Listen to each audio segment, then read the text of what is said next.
Doctor Raj ಸಮಾಧಿ ಸ್ಥಳದ ಬಗ್ಗೆ ನೀಡಿದ್ದ ಆಕ್ಷೇಪಾರ್ಹ ಹೇಳಿಕೆಗೆ ನಟ ಚೇತನ್ ಶನಿವಾರ ಕ್ಷಮೆ ಕೇಳಿದ್ರು.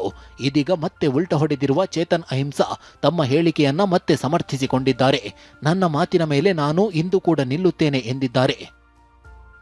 ನೋಡಿ, ಯಾರಿಗಾರು ನೋವಾಗಿದೆ ನನ್ನ ಟ್ವೀಟ್ನಲ್ಲಿ. ಆ ಟ್ವೀಟ್ ನನ್ನ ಯಾರಿಗೂ ನೋವು ಮಾಡೋ ಉದ್ದೇಶ ಇರಲಿಲ್ಲ. ಅದಕ್ಕೆ ವಿಷಾದ ವ್ಯಕ್ತಪಡಿಸ್ತೀವಿ ಅಂತ ಹೇಳಿದ್ದೆ. ಆದರೆ ನಾನು ಆ ವಿಷಾದ ವ್ಯಕ್ತಪಡಿಸ್ತೀನಿ ಅನ್ನೋ ಕಾರಣಕ್ಕೆ ನಾನು ಹೇಳಿದ್ದು ಸುಳ್ಳಾಗಲ್ಲ. ಇನ್ನು ಕ್ಷಮೆ ಕೇಳಿ ಉಲ್ಟಾ ಹೊಡೆದವರನ್ನ ಹುಚ್ಚ ಅಂತ ಹೇಳುತ್ತಾರೆ ಎಂದು ಸಾರಾ ಗೋವಿಂದು ಚೇತನ್ ವಿರುದ್ಧ ಕಿಡಿಕಾರಿದ್ದಾರೆ. 44.5 ಬರೋಬ್ಬರಿ 44.5 ಡಿಗ್ರಿಯಷ್ಟು ಚರ್ಮ ಸುಡುವಷ್ಟು ತೀವ್ರ ಬಿಸಿಲು ರಾಷ್ಟ್ರೀಯ ರಾಜಧಾನಿ ದೆಹಲಿಯಲ್ಲಿ ದಾಖಲಾಗಿದೆ. ಇದು ಈ ವರ್ಷದಲ್ಲೇ ದಾಖಲಾದ ಅತಿ ಹೆಚ್ಚಿನ ಪ್ರಮಾಣದ ತಾಪಮಾನ ಎನ್ನಲಾಗಿದೆ. ಇಂಥ ರಣಬಿಸಿಲಿನಿಂದ ಜನ ತತ್ತರಿಸಿದ್ದಾರೆ. ತುರ್ತು ಸ್ಥಿತಿಯಲ್ಲೂ ಜನ ಹೊರಬಾರದಂತ ಸ್ಥಿತಿ ನಿರ್ಮಾಣವಾಗಿದೆ. ಭಾರತೀಯ ಹವಾಮಾನ ಇಲಾಖೆ ಯೆಲ್ಲೋ ಅಲರ್ಟ್ ಘೋಷಿಸಿದ್ದು ಜನ ಎಲ್ಲಾ ಮುನ್ನೆಚ್ಚರಿಕಾ ಕ್ರಮ ಅನುಸರಿಸುವಂತೆ ಸೂಚಿಸಿದೆ.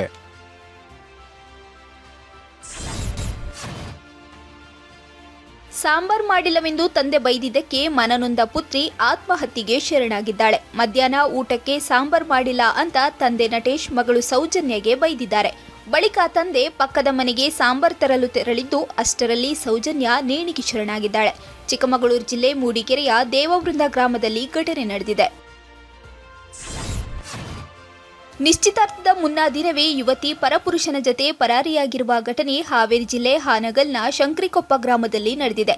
ಯುವತಿಯನ್ನ ನರೇಗಲ್ ಗ್ರಾಮದ ಇಬ್ರಾಹಿಂ ಪುಸಲಾಯಿಸಿ ಕರೆದೊಯ್ದಿದ್ದಾನೆ ಅಂತ ಆರೋಪಿಸಲಾಗಿದೆ. ಮೇ 11ರಂದು ಯುವತಿಗೆ ಮದುವೆ ನಿಗದಿಯಾಗಿದ್ದು ಮಗಳನ್ನ ಪತ್ತೆ ಹಚ್ಚಿ ಕರೆತರುವಂತೆ ಹೆತ್ತವರು ಪೊಲೀಸರ ಮೊರೆ ಹೋಗಿದ್ದಾರೆ.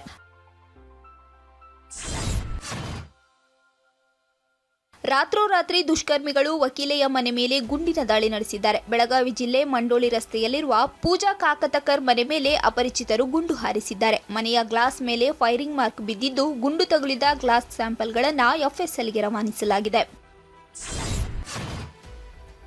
ಹುಬ್ಬಳ್ಳಿಯಲ್ಲಿ ಫ್ಲೈ 91 ವಿಮಾನಕ್ಕೆ ಮತ್ತೆ ಲ್ಯಾಂಡಿಂಗ್ ಸಮಸ್ಯೆ ಎದುರಾಗಿದೆ. ಹವಾಮಾನ ವೈಪರೀತ್ಯ ಹಿನ್ನೆಲೆ 40 ನಿಮಿಷಗಳ ಕಾಲ ಆಗಸದಲ್ಲೇ ಹಾರಾಡಿದೆ.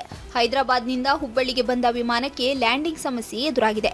ಫ್ಲೈ 91 ಸಂಸ್ಥೆಯ GOA 3401 ವಿಮಾನ ನಿನ್ನೆ ಮಧ್ಯಾಹ್ನ 4:30ರ ಬದಲು 40 ನಿಮಿಷ ತಡವಾಗಿ 5:09ಕ್ಕೆ ಲ್ಯಾಂಡ್ ಆಗಿದೆ. ಉಡುಪಿ ನಗರದ ಪ್ರಮುಖ ವಾಣಿಜ್ಯ ಸಂಕೀರ್ಣದಲ್ಲಿ ಅಗ್ನಿ ಅವಘಡ ಸಂಭವಿಸಿದೆ. ಸಿಟಿ ಬಸ್ ನಿಲ್ದಾಣ ಸಮೀಪದ ಖಾದರ್ಸ್ ಕಮರ್ಷಿಯಲ್ನಲ್ಲಿ ಬೆಂಕಿ ಹೊತ್ತು ಉರಿದಿದೆ. ಮೊಬೈಲ್ ಅಂಗಡಿ, ಹಾರ್ಡ್ವೇರ್ ಶಾಪ್ ಸಂಪೂರ್ಣ ಸುಟ್ಟು ಭಸ್ಮವಾಗಿದೆ. ವಿದ್ಯುತ್ ಶಾರ್ಟ್ ಸರ್ಕ್ಯೂಟ್ನಿಂದ ಅವಘಡ ಸಂಭವಿಸಿರುವ ಶಂಕೆ ಇದೆ. ಮದುವೆ ಮಂಟಪದಲ್ಲಿ ಕೋಟಿ ಮೌಲ್ಯದ ಚಿನ್ನಾಭರಣ ಕಳುವಾದ ಘಟನೆ ಬೆಂಗಳೂರಿನ ಎಸ್ಡಿಪಿ ಪ್ಯಾಲೇಸ್ ಕಲ್ಯಾಣ ಮಂಟಪದಲ್ಲಿ ನಡೆದಿದೆ. ಅಮೆರಿಕಾದಲ್ಲಿ ವೈದ್ಯೆಯಾಗಿರುವ ಶ್ರೀದೇವಿ ಎಂಬುವರ ಸುಮಾರು 1 ಕೋಟಿ ಮೌಲ್ಯದ 750 ಗ್ರಾಂ ಚಿನ್ನಾಭರಣ ಕಳುವಾಗಿದೆ. ಏಪ್ರಿಲ್ 22ರಂದು ನಡೆದಿದ್ದ ಈ ಪ್ರಕರಣ ತಡವಾಗಿ ಬೆಳಕಿಗೆ ಬಂದಿದೆ. ನಾಜಿಗಳಿಂದ ಕಳುವಾಗಿದ್ದ 300 ವರ್ಷ ಹಳೆಯ ಪಿಟೀಲು ಫ್ರಾನ್ಸ್ನಲ್ಲಿ ಪತ್ತೆಯಾಗಿರುವ ಅನುಮಾನ ಮೂಡಿದೆ. ಅಪರೂಪದ ಜೋಕಿಮ್ ಮಾ ಸ್ಟ್ರಾಡಿವೇರಿಯಸ್ ಪಿಟೀಲು ಫೆಬ್ರವರಿಯಲ್ಲಿ ನ್ಯೂಯಾರ್ಕ್ನಲ್ಲಿ ನಡೆದ ಹರಾಜಿನಲ್ಲಿ $11.3 ಮಿಲಿಯನ್ ಮಾರಾಟವಾಗಿದೆ.